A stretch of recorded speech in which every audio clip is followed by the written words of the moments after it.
Good morning, guys. Today is April 13th. We're going to talk about Lesson 86, Multiplying Fractions and Whole Numbers.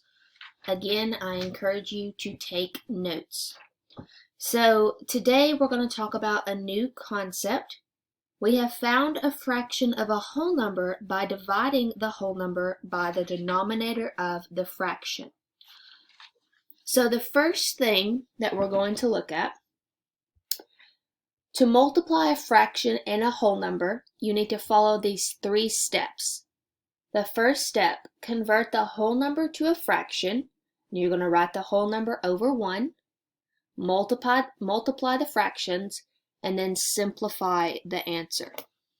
So an example of that, if I have, what number is 2/3 of 4?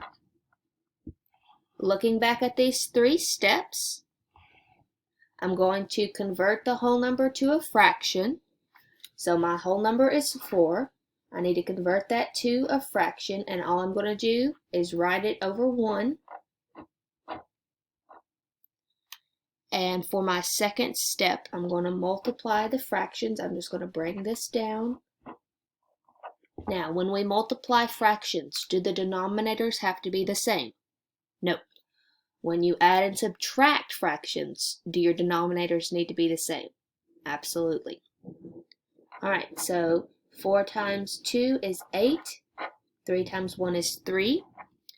Then I'm going to simplify the answer here. Right now, I have an improper fraction, and if I want to make this into a mixed number, I'm going to have 2 and 2/3.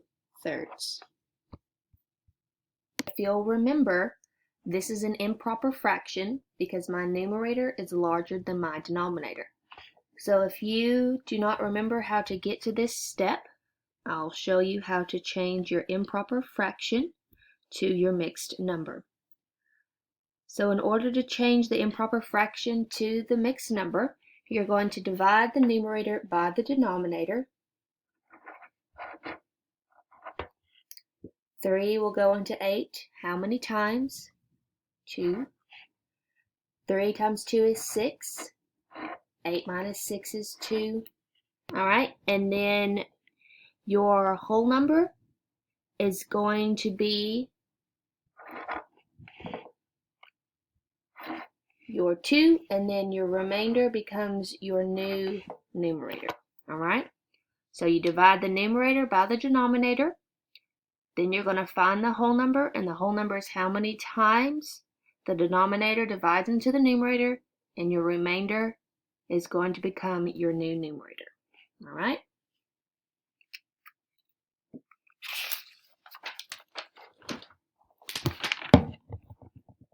Look at another example. Let's do, what number is 1/3 of 2? And we're going to do those same 3 steps. So we have 1/3 of 2. We're going to convert our whole number to a fraction over 1. Then we're going to multiply it. Now, notice that I wrote the whole number 2 as a fraction of 2 over 1. Since 2 divided by 1 is 2, the fraction 2 over 1 is still equal to 2. Writing the whole number as a fraction gives us a numerator and a denominator to multiply. And our product becomes 2/3.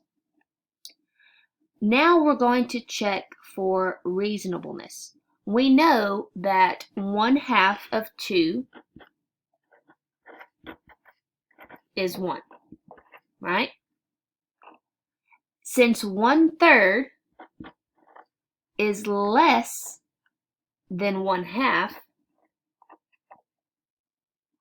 1/3 of 2 must also be less than 1, and 2/3 is less than 1.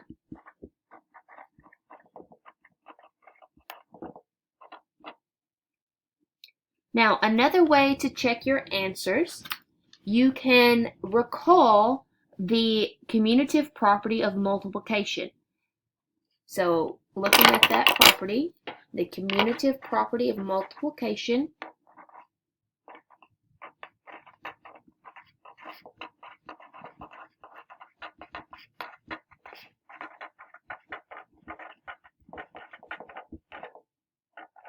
and this property tells us that changing the order of fractions does not affect the product. So another way to approach this problem is to switch the position of the 1/3 and 2. So I can have 1/3 times 2, and if I'm using this property, this commutative property of multiplication, we can reverse the order of factors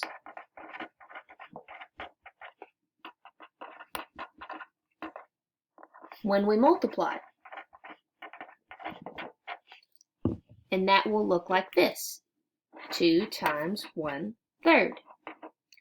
And since 2 times 1/3 means 1/3 plus 1/3, we again know that the product has to be 2/3. So that's just a way that you can see if your answer is reasonable. The last thing we're going to look at, I want you to look at lesson practice on page 561, and I want you to do A, B, and C.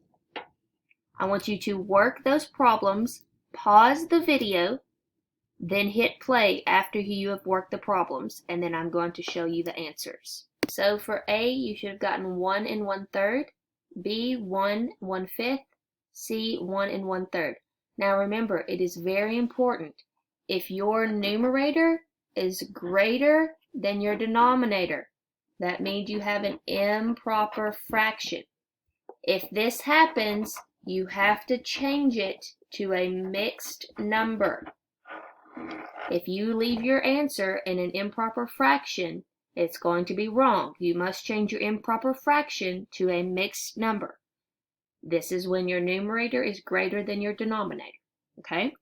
If you guys have any questions, please send me a message on Google Classroom or an email, and I will be happy to help. Have a great day.